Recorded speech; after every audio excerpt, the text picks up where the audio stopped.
Hello, it is 5 days until Easter, and this is part 5 in our Easter devotional series. And I don't know about you, but it's been a bit discouraging watching the news lately. It's been a grim week.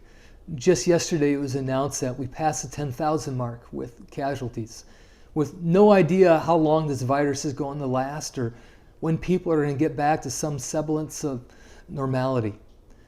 And for me, when I see that news, it can get discouraging. I really hope that what we read today in the book of John can provide you some encouragement. We've been looking at the book of John, the day leading up to the arrest and crucifixion of Jesus. And Jesus taking the opportunity to really pour into his disciples.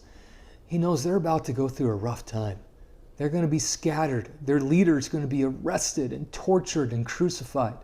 So Jesus gives them some comfort. We're going to start in chapter 14, verse 1. Jesus talking to his disciples. Do not let your hearts be troubled. You believe in God, believe also in me. My Father's house has many rooms. If that were not so, would I have told you that I'm going there to prepare a place for you? And if I go and prepare a place for you, I will come back and take you to be with me, that you may also be where I am. You know the way to the place where I'm going. Thomas said to him, Lord, we don't know where you're going. So how can we know the way? Jesus answered, I am the way, the truth, and the life. No one comes to the Father except through me. If you really know me, you will know my Father as well. From now on, you do know him and have seen him. There's a lot packed in these verses, but I want to go back to what Jesus says about his Father's house having many rooms. This is wedding imagery. Back in Jewish culture 2,000 years ago, when there was a young man who found this beautiful young woman that he wanted to marry, he'd propose and the betrothal would begin. But before they could get married, he'd go back to his father's house and he'd begin a construction project.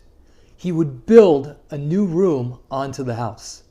And once that room is completed, he would grab the rest of the bridal party. There'd be a grand parade to the home of his bride. He would tell her it's finished. They would have the wedding, and then they would go enjoy their new life together in that new room in his Father's home. What did Jesus tell his disciples? It's going to get rough, but you need to know you are not outside of my love.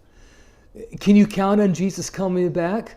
Well, just like that young man he has found the girl of his dreams. Man, he's going to get that room done. He's going to do whatever it takes to make sure that wedding happens. You can count on it.